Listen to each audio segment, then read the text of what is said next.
coming up on Global Business. Factory surge. China's major industrial firms saw profits jump 17.6% in first 7 months of the year, driven by strong gains in manufacturing and high-tech industries. Tariff pushback.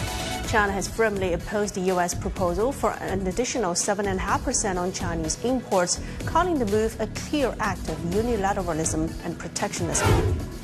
Duty retaliation.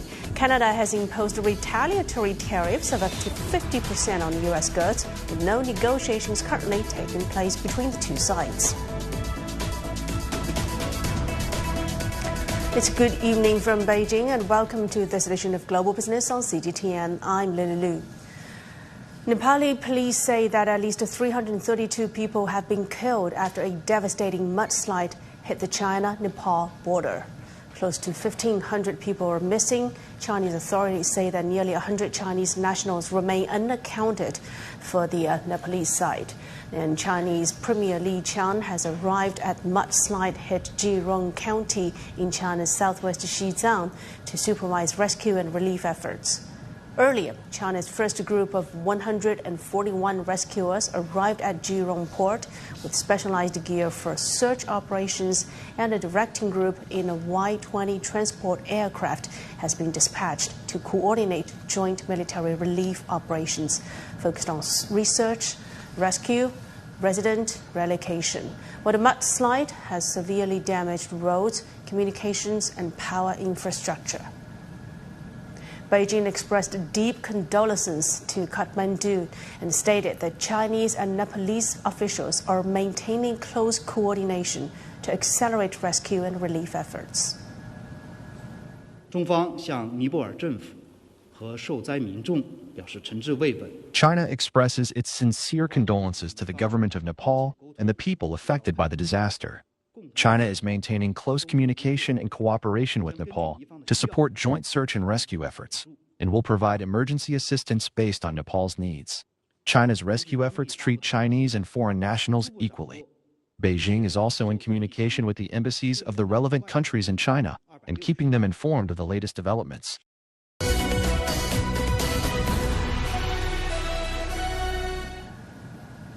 Now turning to the Chinese economy. The latest industrial profit data show that electronics sector given a major boost to overall profit growth. The National Bureau of Statistics reports that profits at China's major industrial firms rose 17.6% on a year from January to July.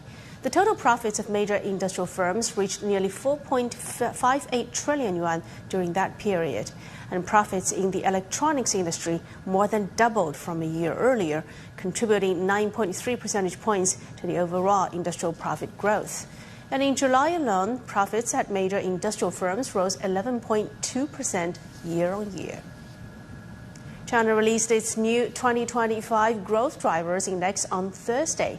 The gauge measures how new industries, formats, and business models are fueling economic growth.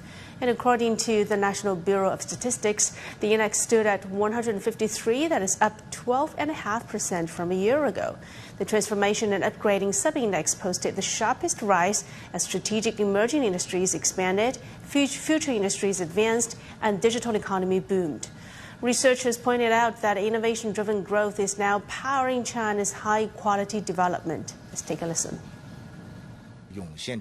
China has seen a surge of new industries, formats, and models facilitating the shift between old and new growth drivers. Backed by supporting industrial chains in high-tech sectors, industrial transformation and upgrading has fostered a sound industrial ecosystem, generating more new drivers to underpin steady economic growth.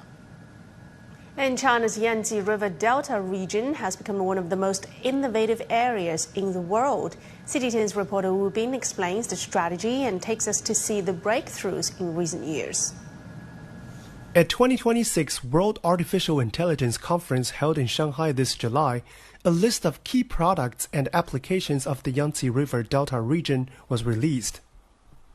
The 42 selected products and applications are the latest scientific and technological achievements of the integrated development of the region, which include the provinces of Jiangsu, Zhejiang, Anhui, and the city of Shanghai.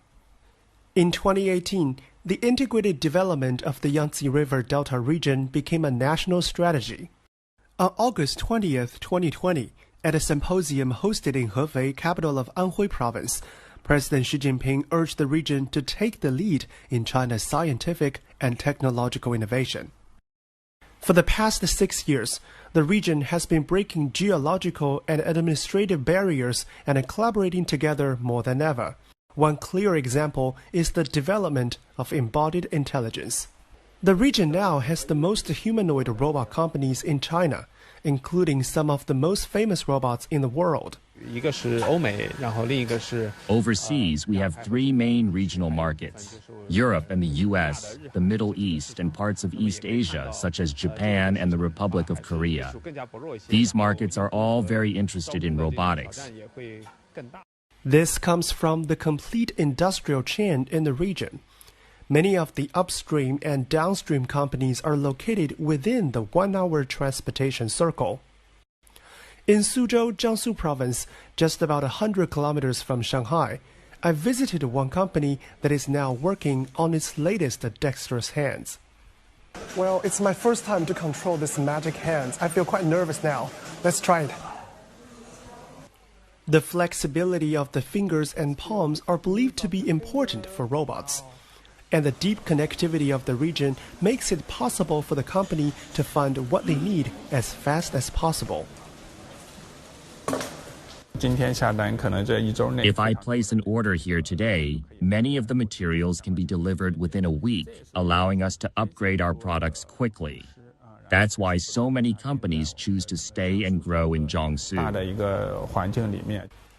Data collection is also vital for robotic development. Now, a research institute in Zhejiang province has been doing this and feeding companies in Shanghai to make their robots smarter. Like humans, just having the body is not enough. A robot also needs the ability to see, to hear, to speak, and to touch. At the Sensor Valley in Bengbu City, Anhui Province, one of the core technologies is MEMS, short for Micro-Electro-Mechanical Systems. These components are tiny, lightweight, and extremely sensitive, playing a crucial role in how robots perceive and interact with the world around them. Today, over 200 enterprises have clustered in our province, effectively reducing reliance on imports for high-end MEMS chips and core sensors. Moving forward, the 3 provinces and Shanghai will continue to work as one, like fingers clenched into a fist, and to sharpen the competitive edge of the region's humanoid robotics sector. In the first half of 2026, the GDP growth of the Yangtze River Delta region reached an average of 5.5%, exceeding 17 trillion yuan, or about $2.5 trillion, taking about a quarter of the country's total. By now, the total expenditure on research and experimental development of the region accounts for over 1/3 of the country's total. Wu Bin, CGTN. And the annual flagship event for the global next-generation display industry is underway in Shanghai from the 26th to the 28th of this month, showcasing a wide array of cutting-edge technologies and application solutions. They're from LEDs and OLED to commercial, automotive, micro-display, and beyond. Here's more from reporter Wan Hongjia. From transparent full-color displays to smart liquid crystal windows, a host of high-tech products took center stage at the 2026 Display Innovation Collaboration Expo in Shanghai. According to the global market research firm Counterpoint, China remains the growth engine of the display industry, accounting for roughly 75% of global display panel production. China is definitely a country in terms of display manufacturing. And we have been always investing. We are bringing the right capacity at the right place, because you have not only the manufacturing areas and manufacturing capacities, but also you have all the ecosystem that go around. Over the 3 years leading up to the end of 2025, the multinational added 1 billion yuan, or about $147 million, in new investments in China. And Merck isn't just looking at today's capacity, it's also betting on tomorrow's vision.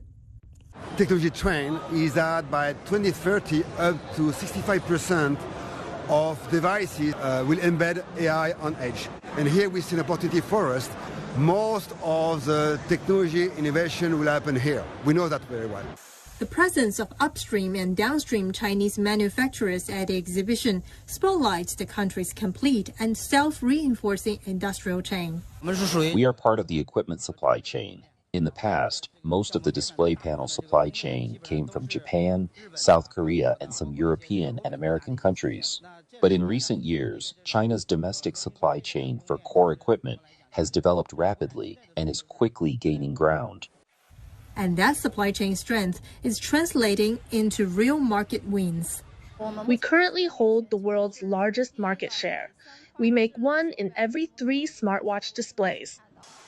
Driven by rising demand for displays from the NEV sector and the booming development of AI, China's display industry is writing its next chapter. Wang Hongjia, CGTN. And still to come here on Global Business. Tariff pushback.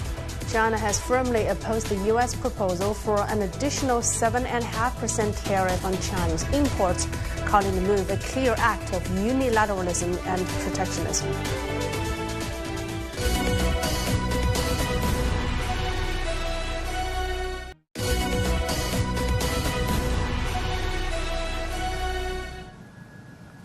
China's Ministry of Commerce has expressed firm opposition to the U.S. government's consideration of an additional 7.5% tariff on Chinese imports. Spokesperson Huang Ling said China will continue to closely follow and comprehensively assess any subsequent U.S. actions. China has already issued a position paper on the so-called overcapacity issue. It explains our full views and stance on this matter. Let me stress, we need to look at production capacity in a comprehensive, objective, and fair way. We must not use it as a cover for protectionist practices. Under the pretext of overcapacity, the U.S. has launched a Section 301 investigation against 16 economies, including China. This politicized trade and economic issues. China firmly opposes this typical act of unilateralism and protectionism. We will continue to closely follow and fully assess any further steps taken by the U.S., and we reserve the right to take all necessary measures to safeguard our legitimate rights and interests. China and Switzerland have concluded negotiations on an upgraded free trade agreement to further deepen economic ties. A Commerce Ministry spokesperson said on Thursday that under the upgraded framework, the two nations have made high-level opening up commitments with final zero tariff import shares exceeding 99% on both sides. The two countries will also expand cooperation in digital trade and artificial intelligence. The original FTA, which is signed in July 2013 and effective from July 2014, was China's first with a continental European nation. Now, both sides will now accelerate domestic procedures to formally sign the upgraded protocol. As our correspondent Julia Hamilton reports, the changes are expected to benefit a wide range of Swiss exports. It's a relationship that stood the test of time. Switzerland was the first country in continental Europe to sign a free trade agreement with China. Now the clocks have moved 12 years forward, and the deal is being strengthened. Swiss-made watches among the goods that will be exempt from tariffs when they are exported to China. Some sectors, the change is quite big. For instance, the watch products. In the existing FTA, the watch products, only 1% of watch products enjoy the duty-free. However, with the new FTA or optimized FTA, it will go to 100%. I mean, all watch products would enjoy the duty-free. Under the existing deal, about half of Swiss exports are granted duty-free access to China. That will increase to nearly 100% under the new agreement, with pharmaceuticals and machinery among the goods and products to benefit. Services, investment and market access are also covered, giving Swiss companies more opportunities to do business there. China is one of Switzerland's most important trading partners outside the European Union. And the revised deal comes as both sides look to strengthen economic ties. This change in our agreement entails a great progress and improvement for many of our companies in different sectors. Now, our overall trade is very important, but what strikes me is that in certain sectors, it is of high importance to both countries. The upgraded deal still needs legal review and domestic approval before it can take effect. The agreement was finalized here in Bern just a year after Switzerland and China marked 75 years of diplomatic relations. Swiss President Guy Parmelin and Chinese Commerce Minister Wang Wentao announced the conclusion of the talks, with both sides looking to deepen their economic relationship. Julia Hamilton, CGTN, Bern. And motorcycle buyers in Europe have long faced a familiar choice that is Japanese, German, Italian or Austrian. But all that is set to change now because Chinese manufacturers are gaining market share, and one of the biggest names from China is now putting its bikes to test in the Czech countryside. Our correspondent Pablo Gutierrez reports. For some motorcycle riders, the best test for their machine begins where the road ends. One of the riders on the course this year is European rally champion Tamas Balal, who's trying something new this season. He will be racing a Chinese-made motorcycle, a CF Moto. The design is cool, compact and lightweight. It's not heavy. This is the second year the CF Moto Challenge takes place in Europe. The Czech and Slovak qualifiers will send their top riders to the global final in Spain. Last year, the final had 72 riders from over 18 countries competing in the rough terrain of Australia. Matej Oliva was one of the riders there. He says Chinese motorcycles are changing the racing culture in Europe and reshaping the market. I remember times when everything was traditional superbikes, types of motorcycles. If you want to go to terrain or traveling, you have to have a BMW or KTM and nothing else. But I think mindset of people is different now. They want value for money. That shift is showing up in sales numbers. Across Europe's 5 biggest motorcycle markets, European and Japanese brands saw registrations fall nearly 13% last year, according to experts. This event is part of a much larger story. Take, for instance, last year, the sale of Chinese motorcycles increased here in Europe, while traditional brands declined. CF Moto, they tell us, grew by 50% or more. And here in Czech Republic and Slovakia, they're among the top 3 motorcycles in the market. But experts say the appeal of Chinese motorcycles is not only the price. Customers are looking for technologies like displays, connectivity with the mobile phone, navigation. And while CF Moto is among the fastest growing motorcycle brands in Europe, China's QJ Motor, Vogue, and Suntis are gaining ground too. It seems the roar of Chinese motorbikes are about to get even louder. Pablo Gutierrez, CGTN, Bilanets, Czech Republic. You're watching Global Business on CGTN. Still to come on the program, duty retaliation. Canada has imposed retaliatory tariffs of up to 50% on U.S. goods, with no negotiations currently taking place between the two sides.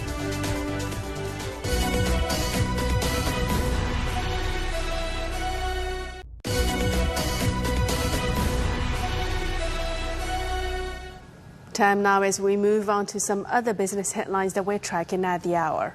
The Bank of Korea raised its benchmark interest rate by 25 basis points to 3% on Thursday, marking its second consecutive hike. The central bank cited stronger than expected economic growth and warned inflation could remain elevated due to higher energy costs.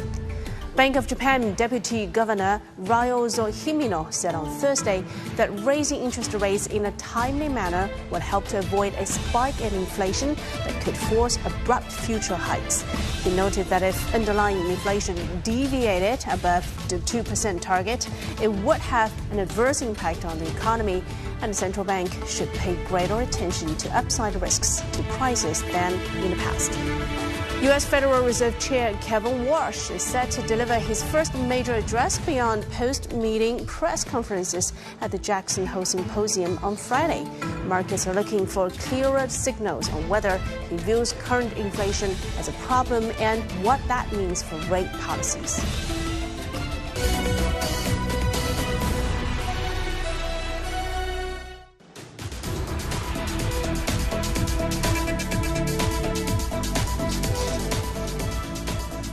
Canada has struck back after the U.S. imposed 50% tariffs on Canadian goods following the breakdown in negotiations. So no new talks have been scheduled between the two sides. The Canadian government has rolled out aid measures to support local businesses and workers that are affected by the trade war. Wada Morris has more from Washington. In an interview on Wednesday, U.S. President Donald Trump repeated many of his previous claims. He says Canada has been taking advantage of the United States for decades, and he wants to teach them a lesson. He also told radio host Glenn Beck that he's seriously considering renaming Lake Ontario. That interview comes one day after Canadian officials announced new dollar-for-dollar reciprocal tariffs on U.S. imports. On September 8th, Canada will impose retaliatory tariffs on about $20 billion worth of American goods. The Canadian finance minister says the new fees will target more than 700 U.S.-made products. In addition to the existing counter tariffs on industrial goods, the new tariffs will impact many consumer items like seafood, dairy, clothing, cosmetics, and some paper products.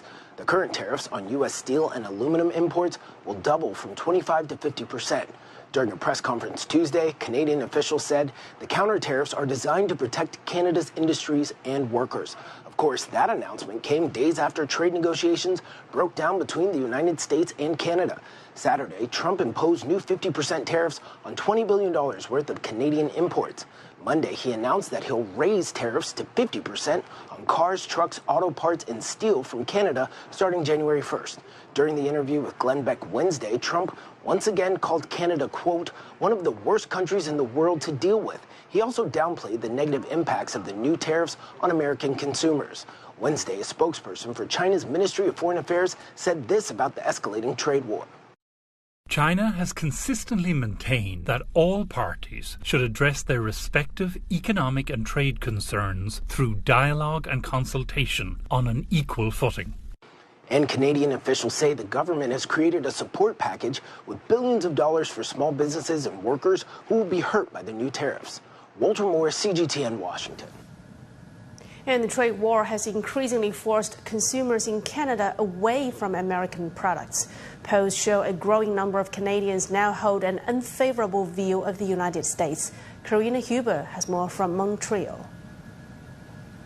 When Canadian Prime Minister Mark Carney announced reciprocal tariffs against the United States, he acknowledged that Canadians will feel some pain. Let me be clear. We take this step reluctantly. Reluctantly because we recognize that some of these measures will raise costs and reduce choice for Canadians. Polls indicate that Canadians largely back Carney's approach.